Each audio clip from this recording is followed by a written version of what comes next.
Okay, so we were discussing about Newton's second law of motion. काय आहे Newton's second law of motion?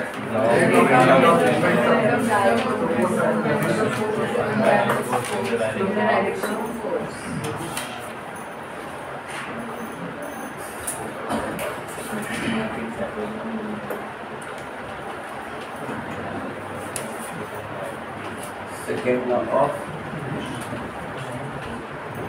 आहे rate of change of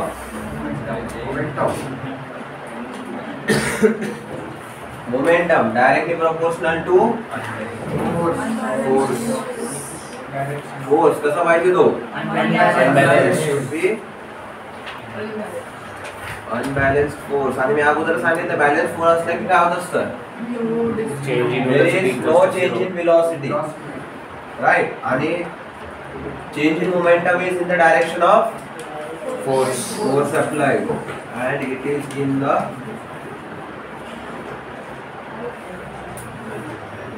direction of force applied right इथपर्यंत झालेलं होतं आपलं. या स्टेटमेंटला आपण मॅथमॅटिकल फॉर्मॅट मध्ये कसं लिहिलं होतं like f was directly proportional to change in momentum. change in momentum कसं दाखवणार final momentum minus initial momentum आणि मोमेंटमचा फॉर्म्युला काय velocity. Momentum is equals to mass multiplied by velocity. So if our final velocity is v and initial velocity is u, the final momentum किती होईल m multiplied by v and initial momentum will be m multiplied by u. So change in momentum कसं दाखवायचं final momentum minus initial momentum per unit time, right? So f will be directly proportional to m common घेतल्याचा काय ना m multiplied by v minus u upon t, and from here we get f directly proportional to mass into acceleration. Why? Because a is equals to v minus u upon t. Change in velocity per unit time is acceleration. आणि इथे आपला जो force आहे ह्या दोन factor सोडून दुसऱ्या कशावरतीच dependent नाही आहे. सो आपला कॉन्स्टंट जो आहे that is considered to be 1 आणि डायरेक्टली आपण त्याची प्रोपोर्शनॅलिटी साइन इथे कन्वर्ट करतो. We consider the constant as 1. Okay, तर जेव्हा कधी पण चेंज इन मोमेंटम होणार, चेंज इन मोमेंटम कशामुळे होणार because of change in velocity. Final आणि इनिशियल velocity वेगळी वेगळी आहे. And as there is change in momentum and change in velocity, we will see acceleration, and because of acceleration there will be presence of force. Means we can say that the change in momentum is possible because of force. काय बोललो मी कळाले? जर change in momentum होत असेल तर ते कशामुळे होणार आहे? It will always happen because of force, right? And force will be present only when there is acceleration. And acceleration means change in velocity. Okay. So इथपर्यंत चालू होतं आपलं. आपले examples right? So write down examples.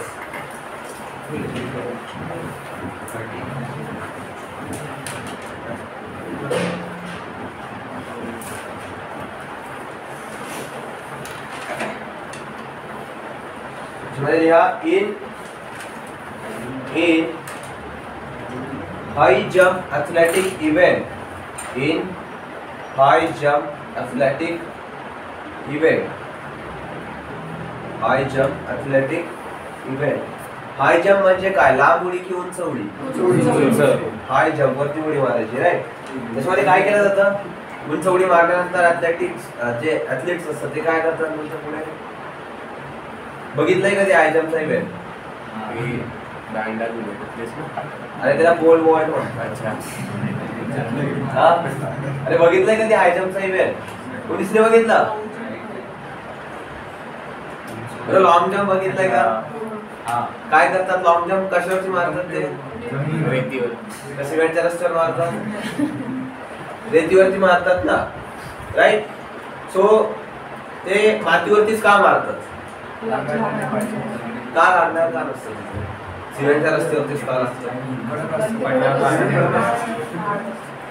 अरे कडक असतंय, but असं का की कडक गोष्टीच का लागतात आणि गरम गोष्टी का लागत असं का असतं?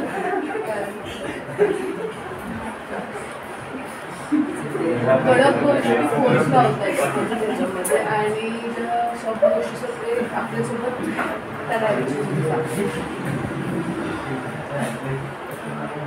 बघा आता इथे काय आहे, जेव्हा लॉंग जंप मारले जाते, आपण आता हाय जंप सोडून किंवा लॉंग जंप माहिती आहे तर आपण will consider about long jump. तर लॉंग जंप जेव्हा मारले जाते तेव्हा असं पॅच असतो ज्याच्यामध्ये माती टाकलेली असते ते सगळे, राईट. आणि इकडे इथून त्याला एक मार्क लाईन असते, राईट, की ज्या इकडून पळत यायचं असते रनअप घेऊन इथून उडी मारून इथे त्यांचं चेक केलं जातं. आणि इथे काय असते, देयर इज सँड, राईट. तिथे मातीच का ठेवली, कॅमेराचा रस्ता का नाही केला, असं का केलं? तर त्याच्या मागचं रिझन असं, आता तुम्ही जर बघितलं F is how it is proportional to T, it is inversely, right. म्हणजे काय, जर टाइम वाढवला तर काय होईल, फोर्स कमी होईल. सो जर आपण कडक सरफेस वरती उडी मारली तर काय होतं, आपला जो चेंज इन मोमेंटम आहे तो सडन असतो. आणि हेच जर एखाद्या कुशन वरती आपण उडी मारली, suppose this is a cushion, गादी आहे घरावर आणि घरातली गादी पण तर कुशनच आहे ना, तर याच्यावरती जर उडी मारली आपण तर काय होतं, ते दबतं असं थोडंसं खाली, असं दबेल ते. अरे कधी गादीवरती चढले नाही का, दबेल ना ते. तर दबल म्हणजे काय होईल ते, की त्याचा जो टाइम ऑफ कॉन्टॅक्ट आहे, म्हणजे जेवढ्या वेळ तो मोमेंटम चेंज व्हायला घेतोय तो जास्त होईल as compare to hard surface. Hard surface वरती तर सडन इम्पॅक्ट होऊन जाईल आणि नरम याच्यावरती काय होईल, टाइम वाढेल आपला. आणि जसा टाइम वाढणार तसा आपला फोर्स काय होणार आहे, कमी होणार आहे. Why, because it is inversely proportional. बरोबर काय बोलतोय मी, इन्व्हर्सली प्रोपोर्शनल असल्यामुळे जेव्हा आपला टाइम वाढणार, टाइम ऑफ कॉन्टॅक्ट वाढणार, तेव्हा आपला फोर्स अप्लाइड काय होणार आहे, कमी होणार आहे. Why, because they are inversely proportional to each other. आता सेम गोष्ट इथे होणार आहे. सँड असल्यामुळे काय होईल, त्याचा जो लँड व्हायचा जो टाइम आहे तो टाइम वाढणार आणि टाइम वाढल्यामुळे काय होणार इथे, आपला जो फोर्स आहे तो फोर्स कमी लागेल. आणि फोर्स कमी लागल्यामुळे काय होतं, आपल्याला कमी लागतं, राईट. हे जर तुम्हाला धरलं आणि असं गादीवर फेकलं तर लागेल का, नाही. आणि तर खाली फेकलं तर हातपाय गळ्या, है ना. जसं म्हणून आपण गादीवरती आपटतो एकमेकांना, खाली कापतो. ओके, सोरीला इथपर्यंत काय लिहिलं, हाय जम्प, ॲथलेटिक इव्हेंट्स. हा, त्याच्यामध्ये लिहा the athletes are made, the athletes are made, the athletes are made to fall or cushion. Cushion ची स्पेलिंग काय, CUSHION. cushion, cushion म्हणजे काय, गादी. और cushion और sand bed, और sand bed, और सैंड बेड. बेड म्हणजे पलंग नाही, त्याचा म्हणणार तुम्ही पलंग का आणला. फुल स्टॉप द्या. त्याच्या पुढे लिहा this is to increase the time, this is to increase the time, this is to increase the time of the athletes fall, of the athletes fall, of the athletes fall, to stop after making the jump, after making the jump. वाचा बरं काय दिलंय last statement. अरे observe काय कळलं त्याच्यामधनं तुम्हाला?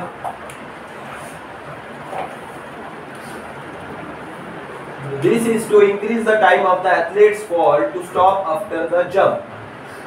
काय कळलं त्याच्यामध्ये? त्याच्यामध्ये टाइम वाढणार आहे तेवढ्या वेळा तो ऍथलीट थांबेल उडी मारल्याच्या नंतर, राईट? तर त्या टाइम मुळे आता काय होणार आहे त्याच्या पुढे लिहा दिस डिक्रीजेस. टाइम वाढल्यामुळे आता पुढे काय होणार आहे? दिस decreases the rate of change of momentum. This decreases the rate of change of momentum and hence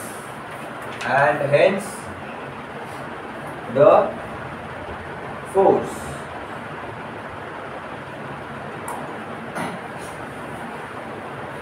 पर्यंत आता इथे जर नसेल समजलं तर I have something else for you, त्याच्यामध्ये त्यांना नक्की समजेल.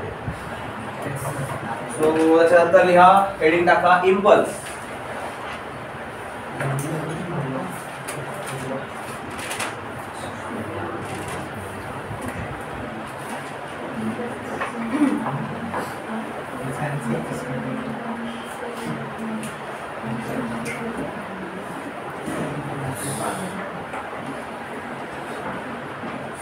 टाकली heading impulse.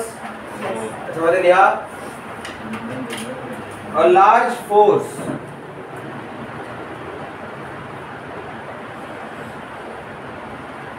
force acting on a body for a very short time. A large force acting on a body for very short time. पर्यंत the product of this force and time, the product of this force and time is called impulse.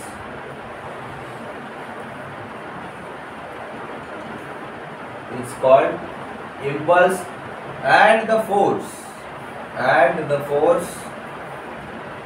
it's called impulsive force. It's called impulsive force.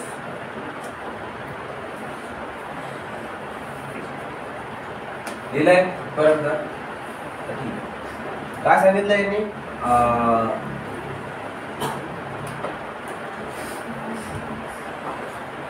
Impulse काय आहे? What is impulse? Force into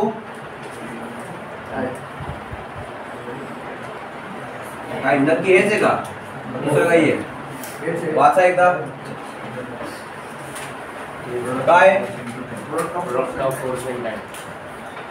When a large force acts for a very short amount of time and their product is called as the impulse, right? हा झाला आपला impulse चा formula. आता जर तुम्ही इथे बघितलं F is directly proportional to M in bracket B minus U upon T. तर हा T मी जर आता इकडे मल्टिप्लाय केला तर what will happen? असं होऊन जाईल इकडसाठी आता चालल्या जाईल, राईट? सो आपल्याला काय भेटायला आता इकडे F multiplied by T is directly proportional to, आता मी जो ब्रॅकेट आहे तो ब्रॅकेट मध्ये मल्टिप्लाय करतो. Okay, it's like MV minus MU, right? आणि आपल्याला माहिती होतं की लास्टला इथे आपण 1च कन्सिडर केलाय, सो त्याच्या ऐवजी मी डायरेक्ट इक्वल टू लिहू का? अरे हेच इथे जाऊन शेवटी इक्वल टू झालं ना, सो मध्ये काही दुसरा ऍड नाही झालं ना, सो हे इक्वल टू मी आता इथे डायरेक्ट लिहिलं त्या स्टेपमध्ये. सो हे काय होतं? Change in movement. This is change in momentum. आणि आपलं हे फोर्स इनटू टाइम हे झाले का इकडे? सो इम्पल्स म्हणजे आणखी काय होईल? Change in momentum. Change in momentum. So त्याच्यामध्ये आणखी एक स्टेटमेंट लिहा. काय लिहिणार? इम्पल्स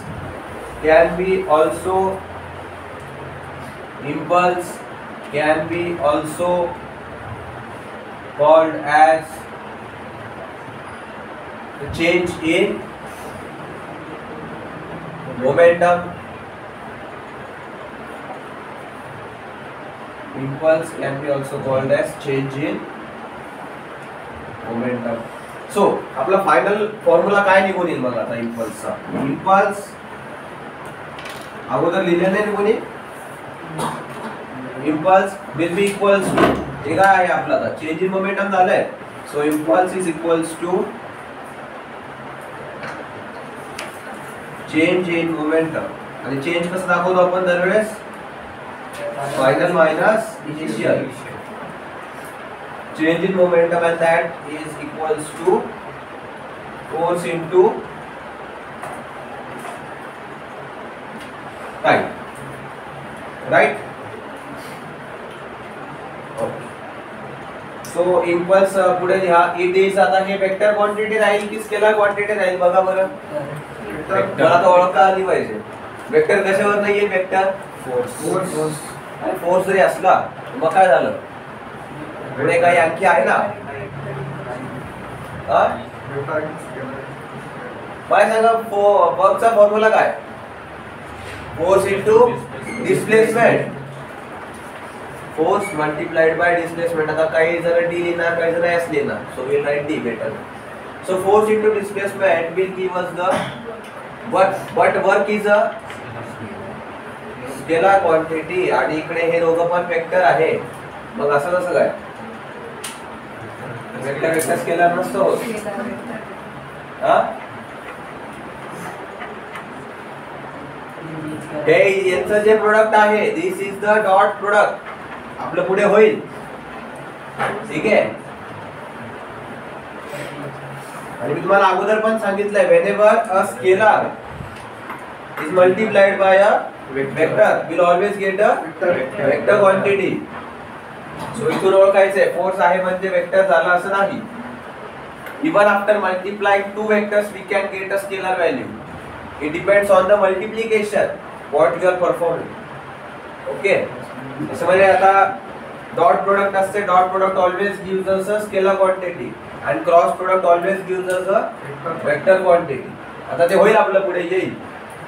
और अभी जो चल रहा है उसमें ध्यान दो. काय होतं इथे? Scalar multiplied by vector. काय होणार आहे नेहमी आपलं? Vector. Okay. So it is a vector quantity. आणि याचा एसआय युनिट काय होईल मग आता?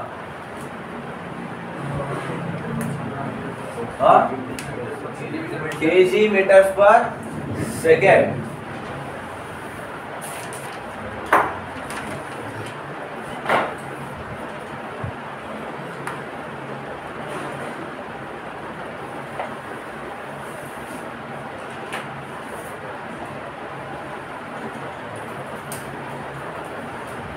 कसं कॅल्क्युलेट केलं हे केजी मीटर पर सेकंड? फोर्स इंटू टाइम केलं. आणखी कोणत्या प्रकारे केलं जाऊ शकतं का? मी जर फक्त तुम्हाला सांगितलं असतं की what will be the SI unit for change in momentum. मग काय सांगणार तुम्ही? अरे फोर्स इंटू टाइम. दुसरा प्रश्न राहिला. असं समजा की हे असं काहीच नाहीये. मी फक्त एवढं विचारलं की चेंज इन मोमेंटमचा एसआय युनिट काय होईल? केजी मीटर पर सेकंड. असं का बरं? मास आणि वेलोसिटी. मास आणि वेलोसिटी आहे. त्याचा चेंज केल्यानंतर बदलणार नाही का ते? It will never happen. जे तुम्ही चेंज म्हणजे काय आहे? दोन व्हॅल्यूजचं ऍडिशन सबट्रॅक्शन. दोन व्हॅल्यूजचं ऍडिशन सबट्रॅक्शन केल्यानंतर युनिट चेंज होतं का?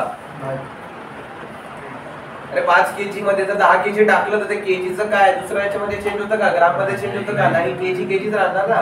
सो इट इज सिमिलर की आता हे m इंटू v काय आहे आपलं momentum? KG metres per second minus KG metres per second. Resultant unit काय येईल? KG metres per second. So change in momentum चं युनिट पण काय येईल? जे मोमेंटमचं आहे तेच येईल का? चेंज केलं म्हणजे काय केलं? Just addition subtraction, right. आणि मल्टिप्लिकेशन केल्यानंतर चेंज होईल. It will never change for addition and subtraction. कळतंय काय बोलतोय? So whenever you calculate the change in momentum, you simply do subtraction.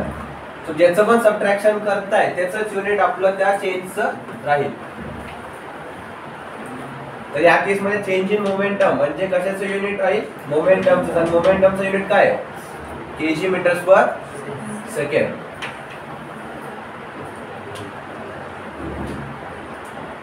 और तुम्ही याला असं पण लिहू शकता का आता,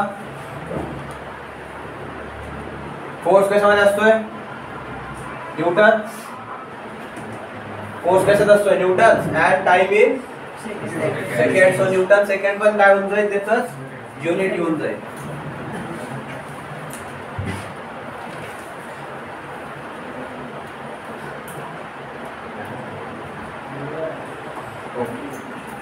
तर आता सेम एक्झाम्पल बघा जे आपण अगोदर बघितलं होतं. काय बघितलं होतं आपण, athletes are made to fall on cushion bed और सँड बेड, राईट. त्याच्यामुळे काय होतंय, the time of their contact is increase, right. So आता हे बघा, आता जर एखाद्या ऍथलीटनी उडी मारली आहे, सपोज आपण तोच केस कन्सिडर करू. दिस इज सँड बेड, इथे लाईन आहे, ऍथलीट पळत आलाय, आता त्याने इथून उडी मारली आहे, आता तो हवेमध्ये, राईट. सो हवेमध्ये आहे आता आपला ऍथलीट असा. सो हवेमध्ये जेव्हा ऍथलीट असेल तेव्हा काय होईल, तो काहीतरी मोमेंटम मध्ये असेल, he will be having some velocity. So जेव्हा तो हवेमध्ये असेल आणि जेव्हा तो इथे लँड करेल त्याची व्हेलॉसिटी चेंज होईल का, अरे होईल का. लँड करेल तेव्हा काय होईल, 0 होऊन जाईल आणि तो रेस्ट मध्ये येईल for a movement. So change in velocity आपला फिक्स आहे का इथे, चेंज इन व्हेलॉसिटी फिक्स आहे का, की लाईक एवढ्या व्हेलॉसिटीने तो आलाय आता आणि तो तिथे, म्हणजे सॉरी चेंज इन मोमेंटम म्हणायचं मला, जेव्हा तो ज्या मोमेंटमने हवेमध्ये आहे तो जेव्हा तिथे खाली पडेल तर ते चेंज इन मोमेंटम फिक्स आहे का, की त्या स्पीडने आलाय, त्या मास मध्ये आलाय आणि तिथे खाली पडला, तर जेवढं मोमेंटम होतं तिथे खाली पडल्यानंतर किती होणार आहे, 0. सो ते जे चेंज इन मोमेंटम आहे ते फिक्स आहे का, इट इज फिक्स. नाही कसं काय नाही होणार, फिक्स आहे ना, फिक्स आहे की जेवढ्या मोमेंटम मध्ये तो आलाय शेवटीला जाऊन ते 0च होणार आहे, राईट. सो आता चेंज इन मोमेंटम तर फिक्स आहे. सो आपण चेंज काय करू शकतो, फोर्स आणि टाइम चेंज होऊ शकतो का आपला आता. सो फोर्स आणि टाइम कसं चेंज होणार, दे विल चेंज इनवर्सली. जर फोर्स वाढलाय तर टाइम काय होईल, कमी होऊन जाईल. आपण अगोदर हेच बघितलं की टाइम वाढवल्यानंतर फोर्स कमी होत होता, बरोबर का. लास्ट एक्झाम्पल मध्ये तेच लिहिलंय आपण की आपण जर टाइम वाढवला तर फोर्स काय होणार आहे, कमी होणार आहे. फॉर एक्झाम्पल से टोटल मोमेंटम हा आला होता 10च्या मोमेंटम, ठीक आहे. He came with a momentum of 10 kg metres per second. Okay. So पहिले फोर्स लागला, त्याला पहिले थांबायला लागले 2 सेकंड. फॉर एक्झाम्पल 2 सेकंड तर लागणार नाही उडी मारल्यानंतर, but just consider 2 multiplied by 2 seconds आपण म्हणतो. सो आपला चेंज इन मोमेंटम आता मी CIM लिहितो, समजून घ्या. काय आपलं हे change in momentum. So change in momentum कितीचा आहे आपला, 10 kg metres per second, right. का, कारण फायनल किती होणार आहे 0 आणि इनिशियल किती होतं 10. So it will be 0 - 10. Final minus initial असते ना, राईट. सो हे झालं.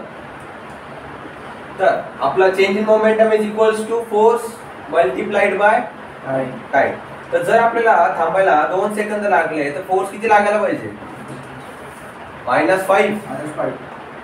कसं काय, because change in momentum is equals to force multiplied by time.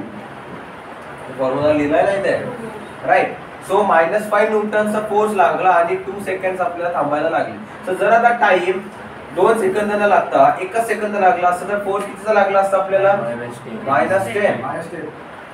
आणि जर आपल्याला अर्धा सेकंद लागला असता तर टाइम किती लागला असता, फोर्स किती लागला असता, -20. म्हणजे आपण बघतोय जसं जसं आपला टाइम कमी होतोय फोर्स काय होतोय, वाढत चाललाय. पहिले 5 होता, मग 10 झाला, मग 20 झाला. आणि जर आपण टाइम वाढवला तर फोर्स काय होईल, फोर्स कमी होईल. सो हेच आहे. याच्यामुळे काय होतं, जेव्हा पण आपण इथे सँड टाकतो तर सँड टाकल्यामुळे काय होतं, जो टाइम आहे त्याचा रेस्ट मध्ये यायचा तो काय होतोय, इन्क्रीज होतोय. आणि टाइम इन्क्रीज झाल्यामुळे काय होतंय, आता बघा इकडे हाफ होता, 1 झाला, 2 झाला. टाइम इन्क्रीज झाल्यानंतर फोर्स काय झालाय, कमी होत गेलाय. आणि फोर्स मायनस काय आला,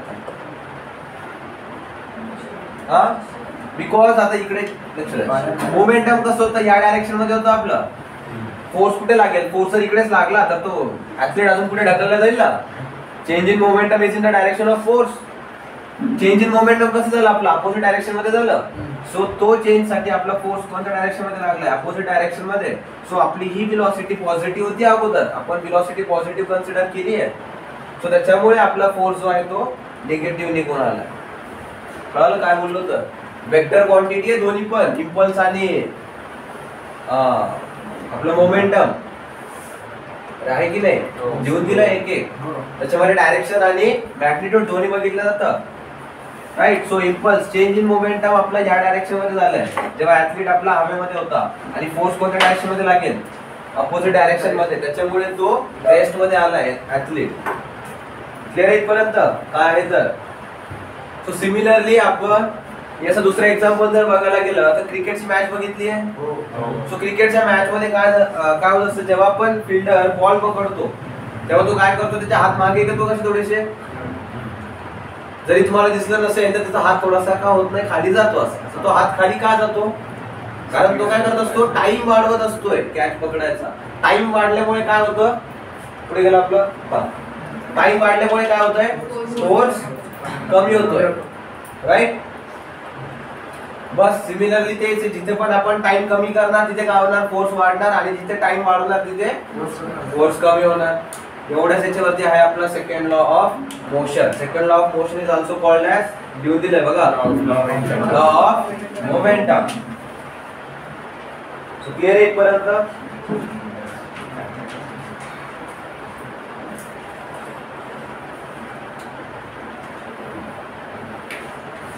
सो याच्यासाठी आणखी एक्झाम्पल लिहा.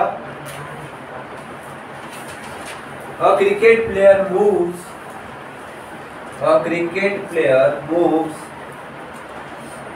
his hand backwards on catching a fast cricket ball or a fast ball.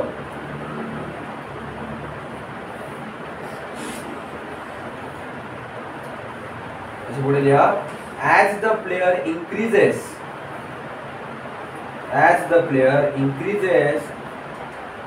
the time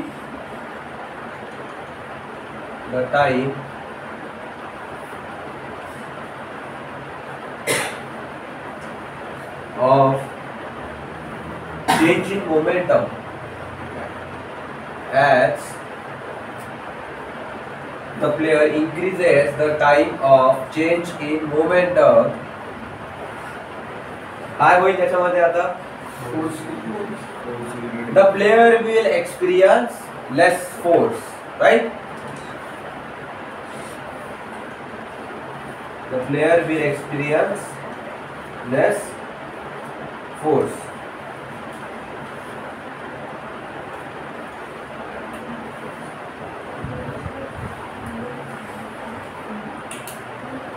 आणि कमी फोर्स लागल्यामुळे काय होणार आहे तो बॉलचा जो इम्पॅक्ट आहे त्याच्या हातावरती तो कमी होईल. सो त्याच्या पुढे पण लिहा because of less force the players palm because of less force the players palm म्हणजे काय तळ हात इथे पकडतो ना कॅच तो कोणी अशी पकडतोय नाही ना इथे पकडता ना. So players palm will not be will not hurt. Players palm will not hurt.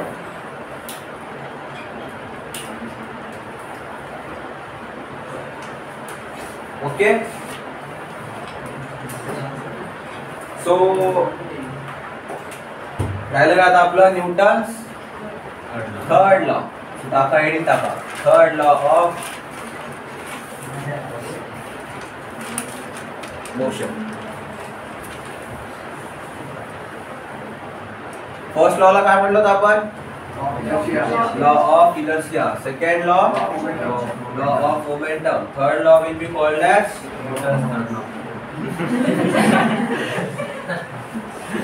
third law is also called as law of action and reaction.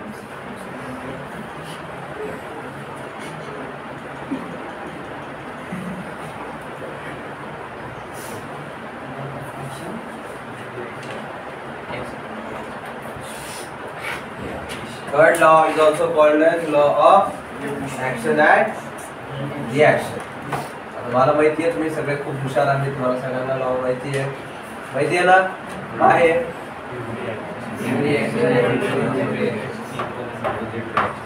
Every action has an equal and opposite reaction. एवढंच माहिती आहे की आणखी काय आहे? On different bodies. हा? On different bodies. And the action and reaction both act on two different bodies. एवढंच जर म्हणलं तर ते अर्धवट झालं. ऍक्शन अँड रिॲक्शन जर फक्त म्हणलं तर त्याच्यामध्ये काय असते पुढे? They both act on two different bodies. एकाच बॉडीवरती ऍक्शन अँड रिॲक्शन ऍक्ट केलं तर काय होऊन जाईल? हे झाली ऍक्शन. सपोज ही बॉल आहे, बॉलला तुम्ही ढकललं आणि बॉलनी वापस तिथेच फोर्स लावला बॉल वरतीच, तर काय होईल? This was 5 Newton and this is 5 Newton. काय झालं? Balance force. आणि बॅलन्स फोर्स मुळे काय होतं आता? Nothing. They get cancelled out. म्हणजे काय? गई वेळेस पाणी होईल. बरोबर? एवढं सगळं भिंत ढकलली, भिंत आणलीच नाही. ओके. आणि आणखी एक पॉइंट राहूनच गेला आपला बोलायचा की बॅलन्स फोर्स मुळे there will be no change in momentum, right? We will continue with uniform motion. But what will happen because of a balanced force? कोणता चेंज होऊ शकतो? फोर्स तर अप्लाय होतोय, इफेक्ट्स ऑफ फोर्स आपण बघितलंय. तर balance force मुळे कोणता इफेक्ट दिसून येईल? आपण टोटल 4 इफेक्ट्स बघितले. सो कोणता इफेक्ट दिसून येईल? चेक करा. What effect can you see? Effects of force लिहिले आपण. So is it necessary that की balance force असेल तर काही फोर्स म्हणजे काही इफेक्ट दिसूनच येणार नाही? फोर्स आहे म्हणजे इफेक्ट ऑफ फोर्स राहील काहीतरी. Shape and size.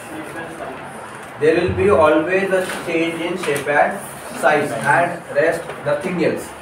जर एखादा चेंज झाला because of a balanced force, it will always be in shape and size. बाकी कशातही चेंज होणार नाही. ओके. तुमच्या वरती जी जागा असेल ना पेजच्या, तिथे लिहा. काय लिहिणार आहे? किंवा जिथे बॅलन्स फोर्स लिहिलंय त्या बॅलन्स फोर्सच्या पेजच्या वरती लिहा.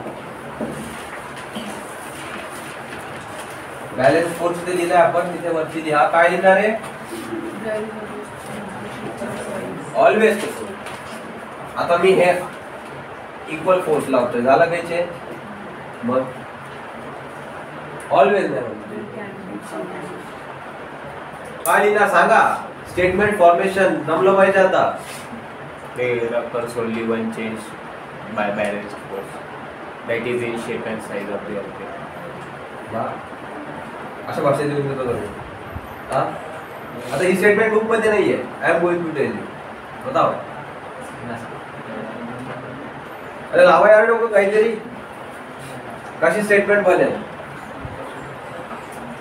हा,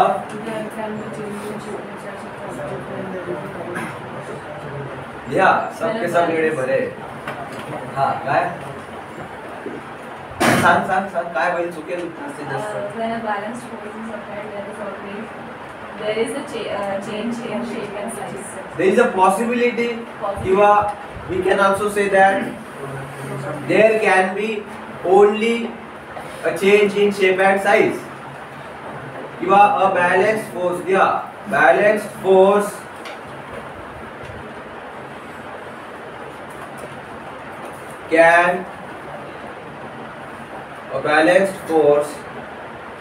can only affect the shape and size of the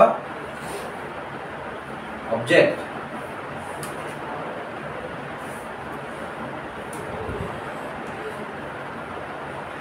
last पेजवर लिहायचं नाही.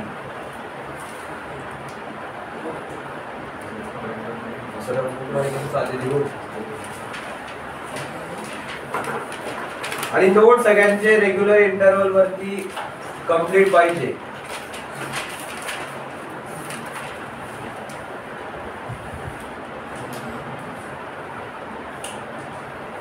आता सध्या चेक नाही केलेले मी, बट मी चेक करणार आहे आणि त्याच्यामध्ये जर कोणाचे नोट्स इनकम्प्लीट सापडले तर यू नो.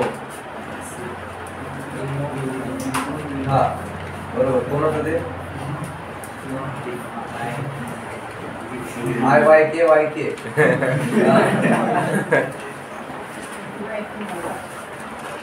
ओके, सो कुठपर्यंत आपण हा न्यूटन्स थर्ड लॉ द्या. त्याच्यामध्ये for every action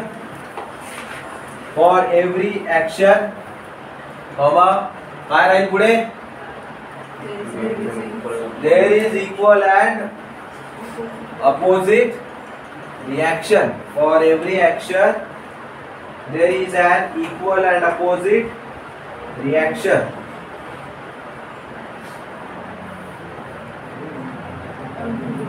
And both act both काय? Action and reaction. And both act on two different bodies. And both act on two different bodies. Okay. So, this example काय सांगू शकता? काय होईल example? बताओ तो. खूप आहे यार.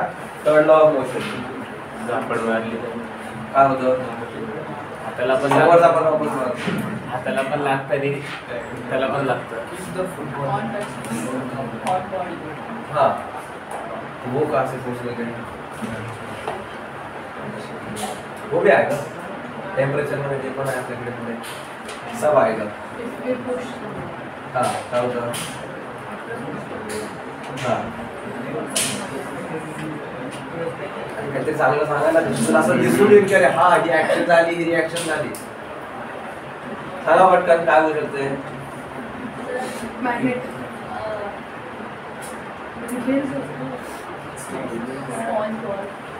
हा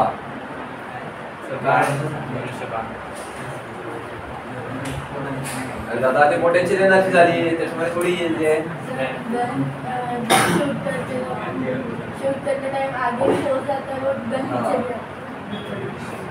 असं काहीतरी सांगा. काय होईल? रिकॉइल फोर्स असतोय. रिकॉइल व्हेलॉसिटी बघितली आपण. व्हेलॉसिटी चेंज झाली गांची आपण चेक केलं होतं राईट. त्याच्यामध्ये व्हेलॉसिटी चेंज झाली. व्हेलॉसिटी चेंज झालं म्हणजे काय झालं? There is a force at action आणि रिॲक्शन काय असतंय? They are also type of force. So बंदूकची गोळी होती त्या गोळीचा फोर्स कोणत्या डायरेक्शन मध्ये होता? समोर गेली गोळी आणि बंदुकीची रिकॉइल कुठे झाली? मागे. सो आपलं ऍक्शन काय झाली? Firing of bullet was action. Suppose गोळी आपल्या हातात बंदूक नाही काढली जर आपली गोळी फायर झाली आहे या डायरेक्शन मध्ये तर आपल्या बंदुकीचा रिकॉइल कोणत्या डायरेक्शनला होतो? त्या डायरेक्शन मध्ये की जिकडे गोळी मारली तिकडेच बंदूक पळून गेली असं नाही ना? असं नाही होत राईट. त्याच्यानंतर कॅच खेळले कधी भिंतीला बॉल मारून? एवढं बेसिक एक्झाम्पल नाही सांगता आलं. भिंतीला बॉल मारल्यावर काय होतं? ऍक्शन होते. बॉल भिंतीला लागला म्हणजे काय झालं? त्या बॉलने त्या भिंतीवरती काही फोर्स टाकला तर भिंत काय करते? वापस फोर्स लावते. वापस फोर्स लावल्यामुळे काय होतं? बॉल वापस येतो. की असं कोणी होतं की भिंतीला बॉल मारला भिंतीतच बॉल गेला? असं नाहीये ना. हे काय आहे? It is action and reaction here right. So त्याच्यामध्ये लिहा. काय लिहिणार आहे आता? रोज इथपर्यंत चालत आले वरपासून खालपर्यंत. तो चालत येताना काय केलंय तुम्ही? ही तुमचं जमीन आहे, हा तुमचा पाय आहे. तो पहिले पाय आपला असा पडतो राईट जमिनीवरती. जर चालत असेल पुढे तर काय होतो? आपला पाय म्हणून असा फोल्ड होतो का? अरे फोल्ड होतो का असा पाय? पहिले पाय जेव्हा फोल्ड होतो तेव्हा काय करतो आपण? जमिनीवरती फोर्स लावतो. जमिनीवरती फोर्स लावल्यामुळे काय होतं? जमीन पुढे ढकलते. त्याच्यामुळे आपण का पुढे सरकतो का? तिथेच राहतो म्हणजे चालल्यानंतर पण मून वॉक नाही म्हणा देवी. ठीक आहे. या केस मध्ये काय होणार? खाली फोर्स लावल्याच्या नंतर आपण पुढे सरकणार. सो आपण विल राईट दिस एक्झाम्पल. त्याच्यामध्ये लिहा while walking we press the, कशाला प्रेस करतो आपण? we press the floor किंवा ग्राउंड म्हणू शकता. we press the floor कोणत्या डायरेक्शन मध्ये? बॅकवर्ड की forward? in backward direction. in backward direction. आणि बॅकवर्ड डायरेक्शन मध्ये पुश केल्यानंतर काय होतं? त्याच्या पुढे लिहा by which we are pushed कोणत्या डायरेक्शन मध्ये? फॉरवर्ड. सो याच्यामध्ये ऍक्शन काय झाली? सो त्याच्या खाली लिहा ऍक्शन लिहा.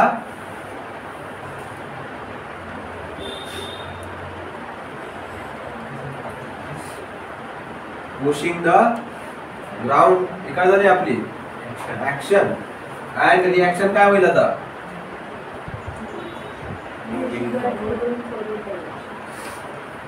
we move forward.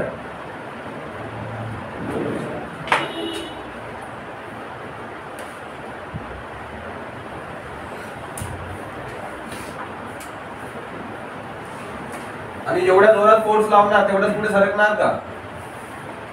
कोणी असं आहे की खूप जोर लावतात थोडंसं पुढे सरकतं? असं नाहीये ना, राईट? जेवढा आपण फोर्स लावणार तेवढाच पुढे सरकणार. जास्त फोर्स लावलं की काय होतं? त्याला उडी मारणं म्हणतात, बरोबर ना? सो झाला इथपर्यंत. नाव नेक्स्ट हेडिंग दाखवा अपीअरंट. APARENT अपीअरंट.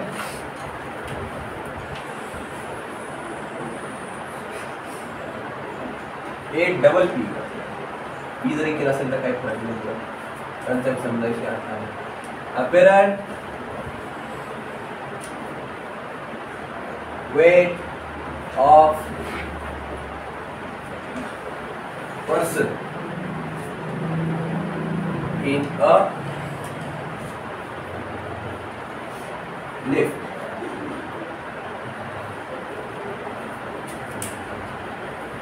आणि या टॉपिकला स्टार करून लिहा, बिकॉज याच्यावरती खूप वेळेस क्वेश्चन विचारले जातात.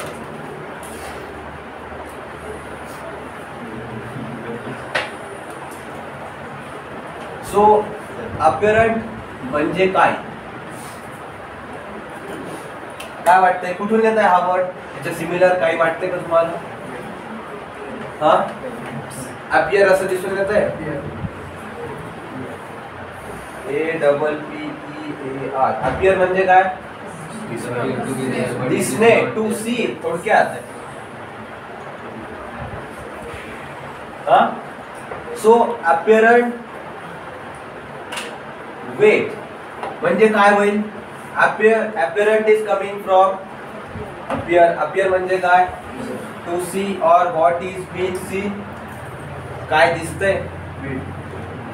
अरे अपीअरचा अर्थ सांगतोय मी. अपीअर म्हणजे काय? जे काय दिसतंय ते. सो अपीअरंट वेट म्हणजे काय होईल? आपल्याला जे वेट दिसतंय ते. इट्स लाईक त्या इन्स्टन्सचं weight of person in lift. So आता लिफ्ट मध्ये आपण वेट का बघायला जाणार आहे? असं काय होईल? हा, why we will check the weight? Because it will change. ते चेंज आता कसा होणार आहे? To see that change we will like measure the weight inside the lift. आता आपण तेच बघणार आहे की कोणत्या केस मध्ये आपलं वेट चेंज होणार आहे. ओके, अपीअरंट वेट म्हणजे काय होईल? आपल्याला त्या इन्स्टन्सचं वेट किंवा त्या कंडिशन खाली त्या बॉडीचं वेट काय आहे हे म्हणजेच काय होईल? आपलं अपीअरंट वेट. अपीअरंट म्हणजे काय? आपल्याला काय दिसतंय? ऍक्च्युअल वेट काही पण असू शकते त्या बॉडीचं. आता सध्याच्या कंडिशन मध्ये काय दिसतंय? That will be called as apparent weight. आता याच्यामध्ये we'll have certain cases. So first will be case 1. apparent weight काय आहे लिहायचं एकदा. apparent weight काय असतं तर काम करा लिहून घ्या, बाद में पता चला apparent weight भूल गए.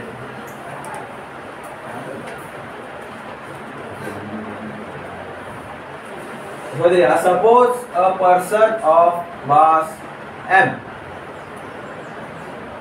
Suppose a person of mass m is in lift. Suppose a person of mass m is in lift. The actual weight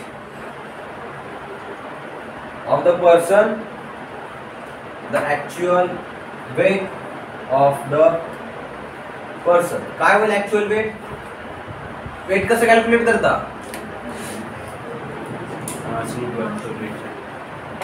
mass into acceleration. sorry mass into gravity. अरे कसं कॅल्क्युलेट करता विचार पण weight कसं calculate करणार?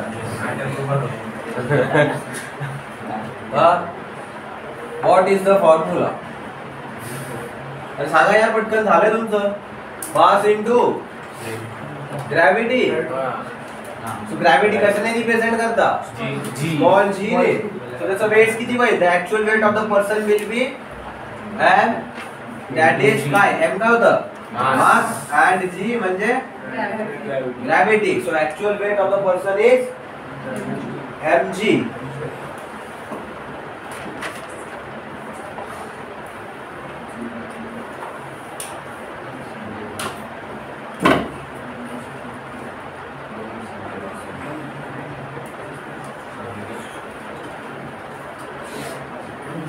आता यांनी याच्यामध्ये फार भलतं सांगितलेलं आहे मला. तिथे त्यांनी काय स्टेटमेंट वापरली पाहिजे ती समजून सांगा पाहिजे.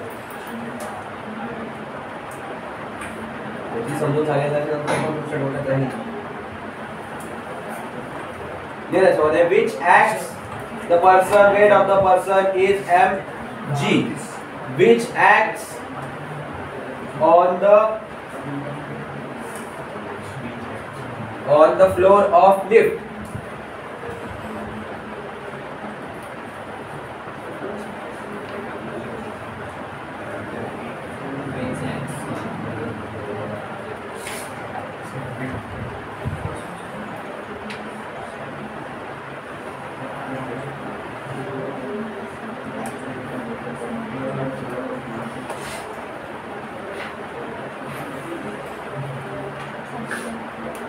ओके, हे काय आता आपली लिफ्ट आहे. लिफ्ट मध्ये काय आपला आता माणूस उभा आहे, राईट. आपला माणूस आता उभा आहे. सो जेव्हा त्या लिफ्ट मध्ये तुम्ही उभा असता, you are applying some force on the floor and that force is equals to the weight of the person. बरोबर का? तर if you are applying some force on the floor, is the floor applying the same force on you? Yes.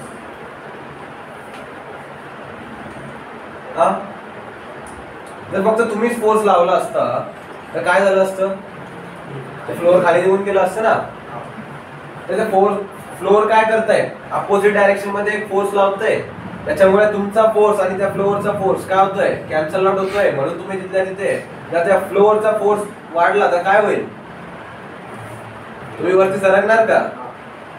So त्याच्यामध्ये काय असतंय की हा जो फ्लोअरनी जो फोर्स लावलाय that is called as a reaction force. आणि तुम्ही जो फोर्स लावताय तो काय होईल? Action force. आणि this force is equals to, आपण लावणारा force is equals to the weight of the person, that is equals to mass into gravity. So त्याच्या पुढे लिहा आता, acts on the floor of the lift, due to which the floor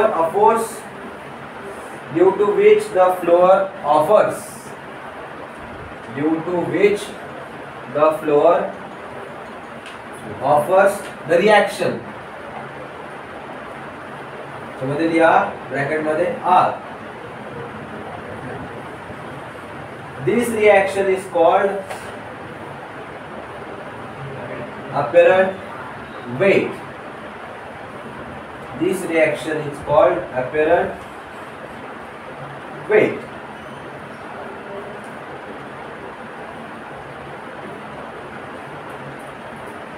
आता ही रिएक्शनच का अपॅरंट weight आणि वरतून खाली लावणारा फोर्स अपॅरंट वेट का नाही, हा प्रश्न पडला असेल ना.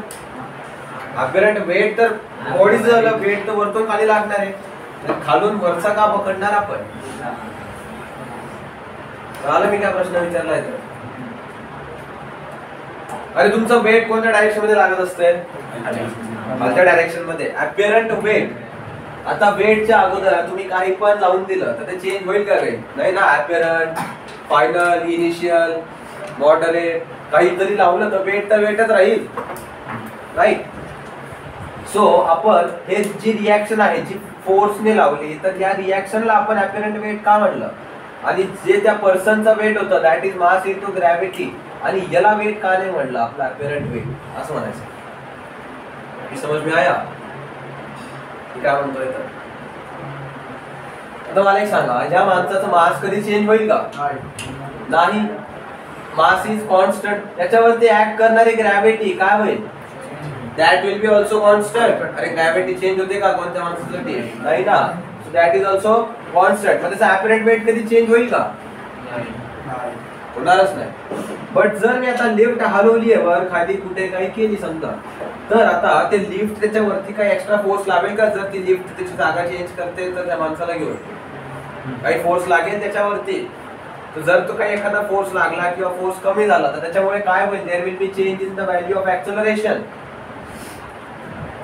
अरे फोर्स जर लागतोय तर force will be always because of acceleration. Mass तर आपल्याकडे नेहमी असतंय, चाहिए क्या ऍक्सेलरेशन, तेव्हाच आपल्याकडे फोर्स येईल का. सो जेव्हा पण ऍक्सेलरेशन लागेल तर ऍक्सेलरेशन सोबत आता आपलं जे रिएक्शन आहे दॅट विल चेंज. रिएक्शन पण काय आहे, फोर्स आहे ना.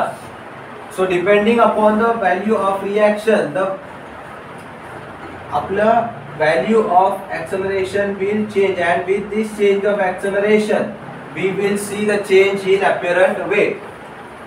कळले काय म्हणतोय, तर मी नाही कळलं, डोक्यावर नाही गेलं. पुन्हा एकदा सांगू का, हे बघा आपलं मास जे आहे त्या पर्सनचं ते सेम राहील का, चालता चालता कमी जास्त होतो का, डेडपूल आहे काय, ठीक आहे. सो आपलं मास जे आहे ते कॉन्स्टंट राहील माणसाचं लिफ्ट मध्ये. Then value of G that is gravity ती पण कॉन्स्टंट राहील का, राईट. सो जो फोर्स तो माणूस खाली लावतोय that will be always equal. But जर अपॅरंट वेट आता चेंज होतंय, अपॅरंट म्हणजे काय, जे आपल्याला दिसणार आहे ते वेट जर चेंज होतंय तर ते कशामुळे होईल, हॉलच्या या रिएक्शन मुळे. जेव्हा तो साधा निस्ता उभा आहे, when he is standing normally, त्याचं वेट किती होईल, मास इनटू ग्रॅव्हिटी. तर त्याचं जेवढं वेट आहे तेवढंच रिएक्शन फ्लोर ऑफर करेल का. तर जसं जसं आपलं कंडिशन्स या लिफ्टच्या चेंज होतील तसं तसं त्या रिएक्शन चेंज होत चालतील, आणि जशी त्याची रिएक्शन चेंज होईल तसं आपल्या अपॅरंट वेट बदलत चालेल. थोडक्यात इतकं सांगायचं. आता कसं, तर आता एवढ्या याच्यामध्ये थेअरीमध्ये घुसलं तुम्ही अगोदर तर पुढचं सगळं डोक्यावरनं जाईल. So it is better will start with our cases. First case काय आहे आपला, when the lift is at rest.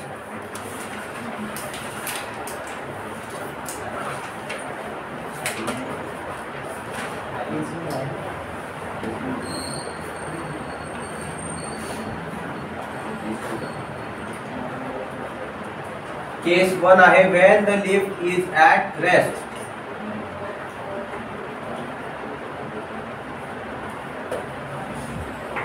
When the lift is at rest काय होईल आपले अपॅरंट वेट, ऍक्च्युअल वेट.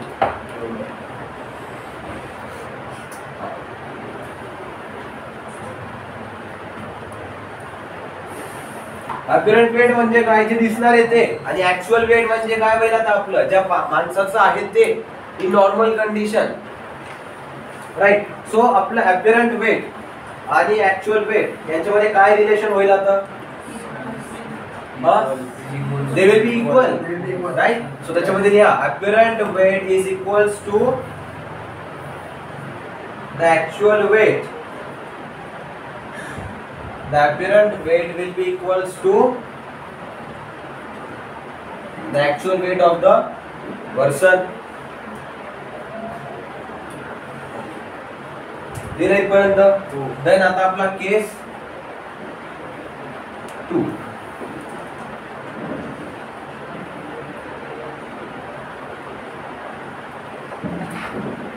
याच्यामध्ये लिहा केस 2 is when lift is moving, when lift is moving upward, oblique,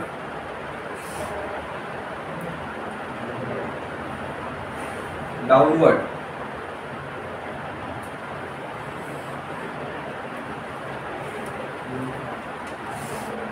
Uniformly.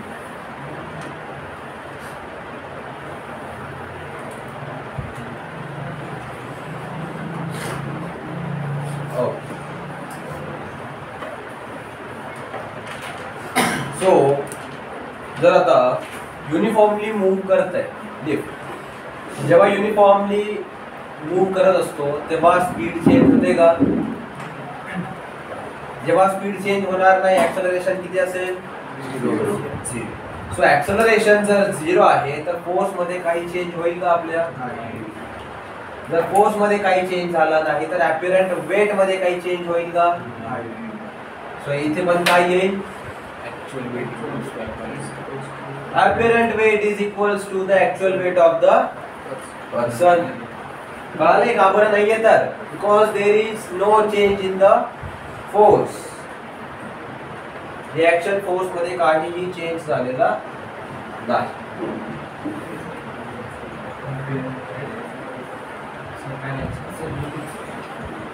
G statement वरती लिहिली आहे केस मध्ये ती स्टेटमेंट वापस खाली द्यायची.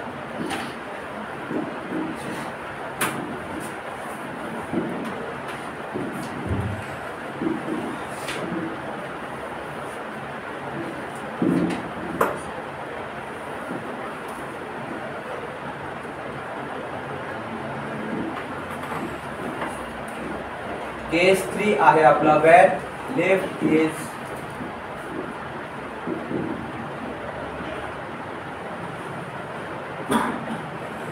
accelerating upwards.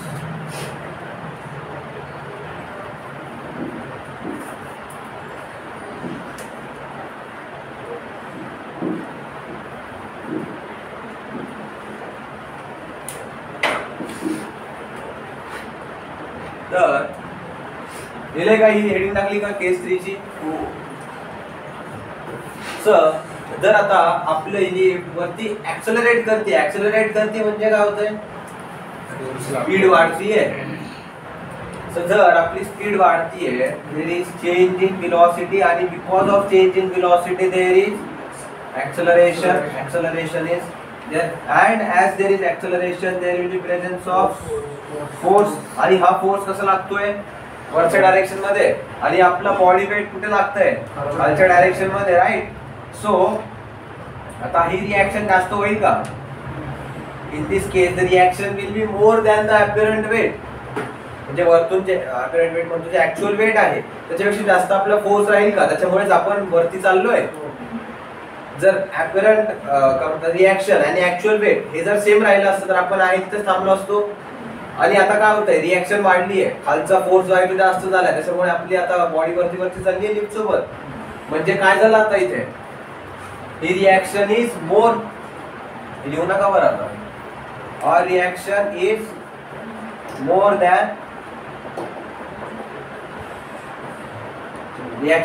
Than the weight. आणि रिएक्शनलाच काय म्हणलं आपण?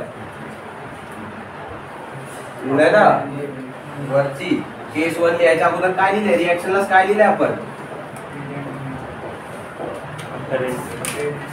अपीरंट वेट, राईट. सो आता अपीरंट वेट काय होईल? म्हणजे खालची रिएक्शन जी आहे ती आता आपली जास्त झाली आहे, रिएक्शन जास्त झाल्यामुळे बॉडीवरती सरकली आहे, राईट. सो इथे काय लिहिणार, द अपीरंट वेट कसं असतंय, is more than the actual weight.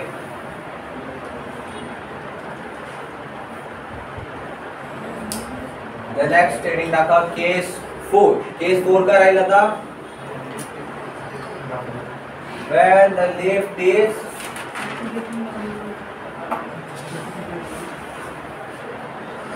accelerating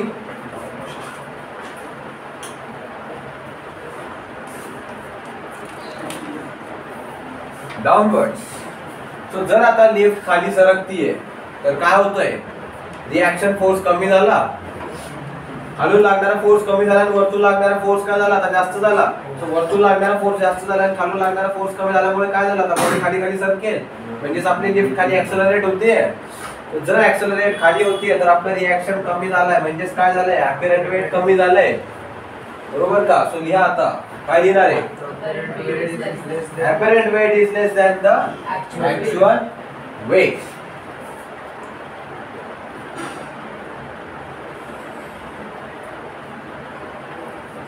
लिहिलंय. देन आता आहे आपलं केस 5. केस 5 आहे काय,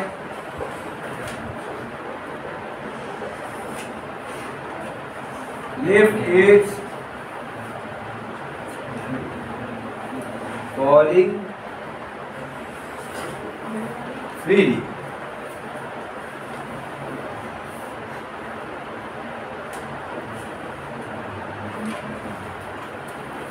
तो जर आता आपली लिफ्ट फ्रीली फॉल करते म्हणजे काय होतंय, आता यमराज के दर्शन है ना. सो खालून काही फोर्स लागणार आहे का आपल्याला रिएक्शन आता या केस मध्ये, का बरं, अरे लिफ्टचा जो फ्लोर आहे तो पण आपल्या सोबत खाली सरकतोय आता. सो तो जर खाली सरकतोय तर reaction force is equals to 0. Reaction force वरती काय लागणारच नाही ना. Why? Because it is also moving along with us. आणि त्याच्यामुळे काय होईल, reaction force is equals to 0. जर रिएक्शन 0 झाली तर काय झालं, अपीरंट वेट पण 0 होऊन जाणार. Reaction is only the apparent weight, हेच लिहिलंय ना आपण, स्टेटमेंट लिहिली आहे. सो रिएक्शन जर 0 झाली तर अपीरंट वेट काय होईल, 0. त्याच्यामध्ये लिहा apparent weight will become 0.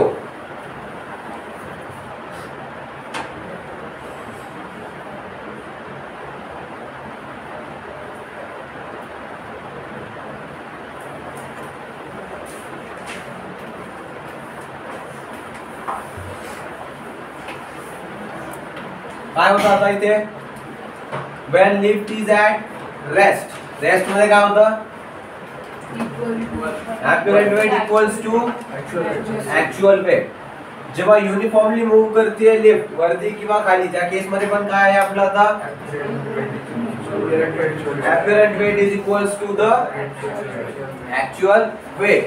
When there is acceleration जेव्हा येणार तेव्हा काय होणार आता, and that acceleration is in upward direction. तर या केस मध्ये काय होणार आहे, apparent weight is more than the actual weight. And when the lift is accelerating downwards, in this case the apparent weight will be less than the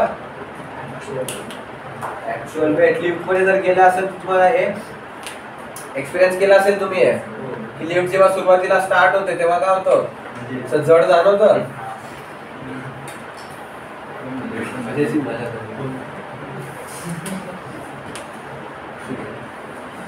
थोडस जड जाणवतं जेव्हा लिफ्ट वरती सरकते तेव्हा, आणि जेव्हा लिफ्ट खाली सरकते तेव्हा हलकं हलकं जाणवतं. For movement when the lift accelerates, हलकं हलकं म्हणजे तसं नाही, सगळ्या हसायलाच पाहिजे.